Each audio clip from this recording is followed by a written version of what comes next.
Hello everyone, this is JanerWoman channel. This is my third video and I have my little companion. Today we're going to be talking about chronic fatigue. What is chronic fatigue? CFS. So I have a gentleman named Roger that's going to be speaking to us this afternoon. Roger wrote a book about chronic fatigue and about his troubles and what he's been going through. So I'm going to talk to you a little bit about what I've been going through with chronic fatigue as well. Imagine getting an 8-hour night's sleep, waking up fully refreshed. Well, for people with chronic fatigue, we'll wake up and we feel like we didn't get any sleep. I have been going through chronic fatigue for at least 10 years that I know of. I've been feeling very drained, like when I go to work, I'm basically falling asleep at work. It comes and goes in spurts. Let's say when you get it, sometimes it doesn't go away for like maybe a week or even a month. How it comes along, I normally know the triggers and when it's about to come on. Like if something tragic happened, like someone passed away, we went on a long road trip, things like that, then I know the next day I'm gonna be completely out for like the week. There are several different types of chronic fatigue. I am more mild. There are ones that are very severe, and I wish there was something I could give those people out there, some magic medicine to make it all better, because they're stuck in bed for sometimes for weeks, months. They can't do anything. And to some people, they might think, oh, they're lazy. Even people like that have mild chronic fatigue like myself.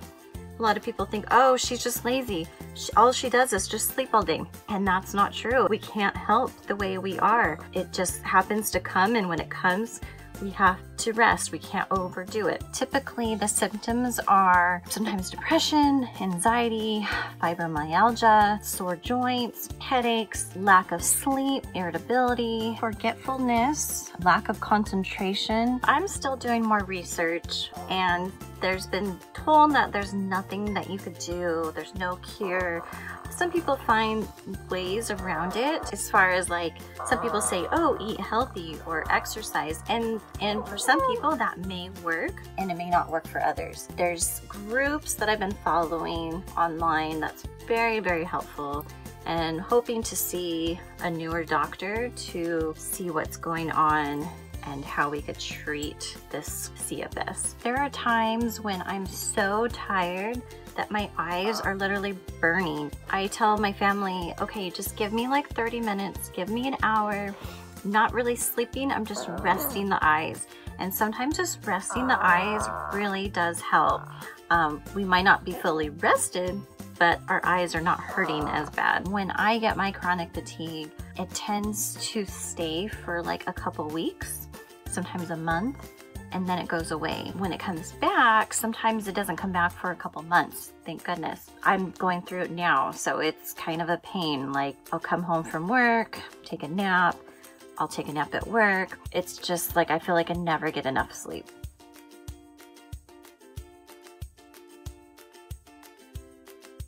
My name is Roger. I'm a chronic fatigue survivor. I had sudden onset in 1998, so I've been sick for 22 years, and I'm going to provide videos on topics of interest that I was requested to video, and I hope this works.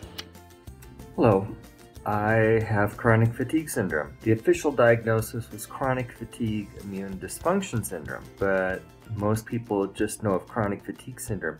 It's a lot more convenient as a label because it just means you're tired all the time. Of course, anybody that's had chronic fatigue syndrome knows it's more than just being tired all the time. I was diagnosed, I had sudden onset 22 years ago. I was really lucky. My local doctor knew me. He'd seen me through a couple earlier surgeries. So I was diagnosed within about 6 months from onset, which is unheard of, especially back that far. It was really severe. I was sleeping up to 20 to 23 hours a day for the first 6 months. For the first year or two, I don't remember much of it now, because I was asleep most of the time. It's not just being fatigued. There's a lot of other stuff that comes along with it. The one that affected me the most was brain fog. If you're going senile, it's bad enough, but you probably don't realize what's happening because you're going senile. With brain fog, you know you can't think. You know you can think better, but it's just not working. I would go outside in the yard to work and forget what I was doing out there and didn't know how long I'd been out there. And the doctor told me not to worry. I'd always know when I was hungry, when I was thirsty, and when I needed to lay down, but it wasn't much of a comfort. Some people have less severe conditions, and that's good. But the one thing we all have in common is we react inappropriately to exertion. So if somebody has chronic fatigue in a milder form, you can't expect them to go out and pull crabgrass for 4 hours. If you do, they're gonna be sick. The only rule of thumb is everything comes at a cost. Washing the car, you're gonna pay for it, no matter how severe your condition is. If you have an inappropriate response to exertion, if you think they're just out of shape and need to go to the gym and work out, guess what? It's gonna make them sick. Maybe not very sick if it's a mild case, but there's gonna be a cost for it. That's something they should decide, not something you decide for them. Somebody asked, how severe is it? Well, it depends. I have good days, I have bad days. You want to know how severe it is? Ask me right then. Because in 20 minutes, if I go out and I drag something across the yard, it's going to be a lot more severe. There's no way of knowing even for the patient. You think it's frustrating knowing somebody with chronic fatigue. You can't even imagine how frustrating it is to deal with it. How can I explain what it's like to live with it? It's not something I would wish on my worst enemy. No matter how frustrated you are living with somebody that has chronic fatigue, it's not going to touch what they're facing. It just can't. Be patient. Try to trust them enough that they can be honest with you. Don't bully them into saying what you want to hear. Actually have a relationship where they can be honest with you. That way when you ask, you may not get the answer you're hoping for, but they'll be honest with you.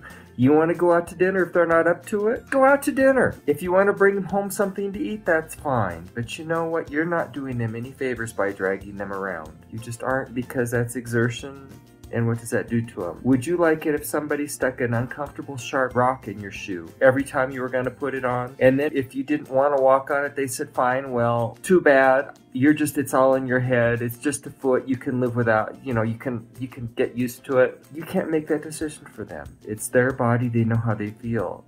You'll never know. I think it's important we educate ourselves. If you don't know what you're up against, if you don't tap into the wealth of people that have gone there before you, you're going into this blindfolded, and that just seems stupid. I wrote a book called Wilted Flowers. I went to the Cleveland Clinic and got their wisdom, and then put in some of my experiences too. How can you help somebody live with chronic fatigue? You can listen to them and not push them past their limits. Some days that may be just crawling to the bathroom and back. Some days it may be a trip to Denny's and back. If they can go out and eat dinner with you and enjoy it and not get sick afterwards, it was a good day, and they're going to treasure it even if they don't let you know right away. Thank you all for watching. Bye-bye now.